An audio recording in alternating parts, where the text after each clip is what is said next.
Hello, beautiful people. In today's episode, we're gonna study what is bad about the mind. Your mind, with your physical body, is your main tool in life.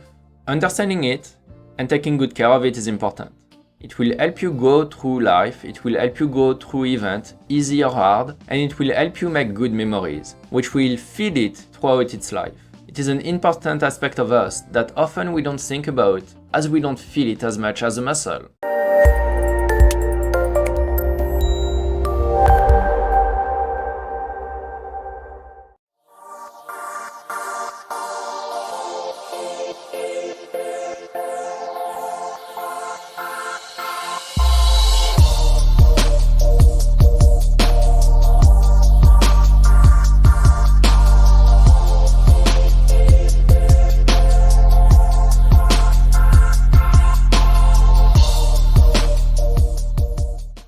When I say the mind is bad, I'm speaking about something very specific that I'm gonna define now.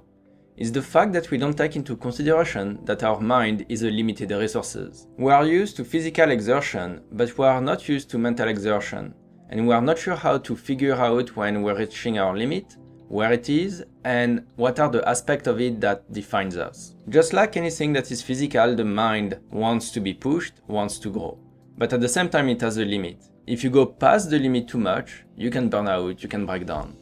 The entire idea of looking at what is bad about the mind is to look at that, to learn about yourself, what makes your mind a great tool, but also how to respect it and not to push it too far. By figuring out what regen your resources for your mind and what exhausts them, you'll be able to actually put a plan in place through your daily life to figure out how to push through hard events and through easy events to find a state of balance.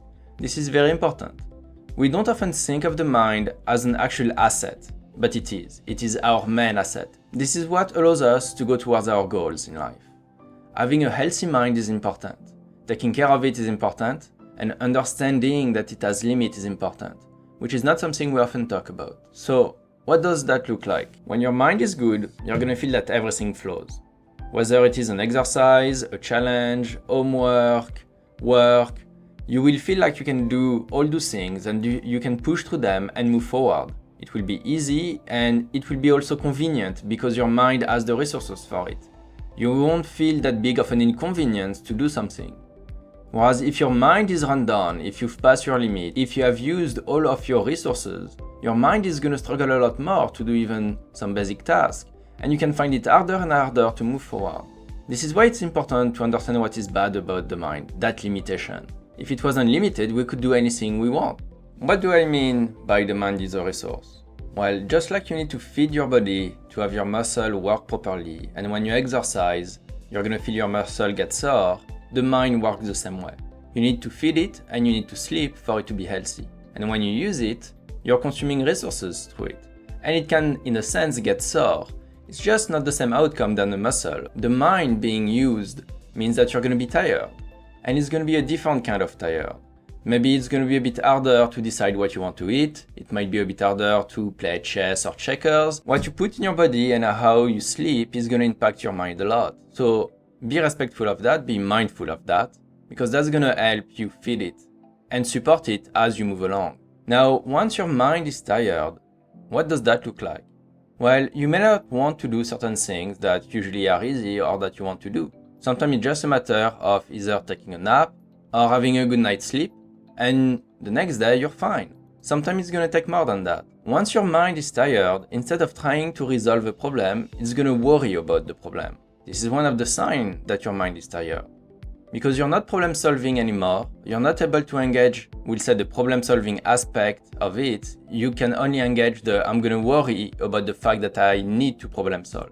Which does not help you at all, because you're not resolving the problem, you're not moving forward, and you're adding more stress to you. At that point, you know you are tired, that your mind needs to rest, it needs to be fed, and it needs to sleep. This will impact how you view the world and how the world views you, because you'll be able to interact easily with people when your mind is at ease. Whereas it's going to be a lot harder when your mind needs to go through all the information and process everything. Your brain can only do so much when it is exhausted and tired. So we need to put in place strategies that will help us. And to put the right strategies, you need to know yourself. So as you grow, try to learn what is the strategy that works for you. Maybe you don't need to eat as much, but you absolutely need to sleep. Maybe you absolutely need to eat, but you can sleep a bit less. Everybody is different on their physiognomy. Finding yours and understanding it will help you move forward and feed your brain and help your mind work throughout the different decades that you're gonna live through. Your mind and your brain never stop working. At no point in your life do they stop. For that reason, they always expand resources.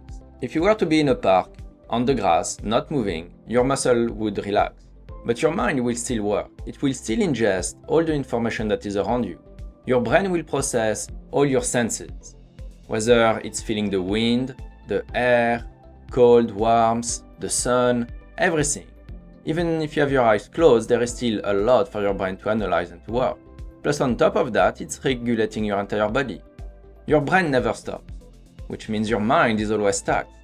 Understanding that means that your mind is always running. What you don't want is to add another layer of it, where you worry about things, and you constantly have thoughts. This is where being able to be at peace, whether it's through meditation or other exercise, can be very helpful. Having those moments of calm will help your mind relax. It's not just about sleeping, it's about sleeping peacefully. When your mind doesn't stop running, take a moment, relax, breathe, and let it go. Maybe the thought will flow through, maybe the thought will stop. But either way, it should help you find a bit of inner peace, which will help your mind reset, help your brain recalibrate, and will help you move forward. Be smart about it, learn who you are, how you are, do some homework like meditation, mantras, going outside for a walk, even doing sports, and feed your mind all the good stuff it needs. It will help you in the short run and in the long run. I hope you've enjoyed today's episode. Subscribe to get more content like this, and join us next week where we're gonna speak about the ego.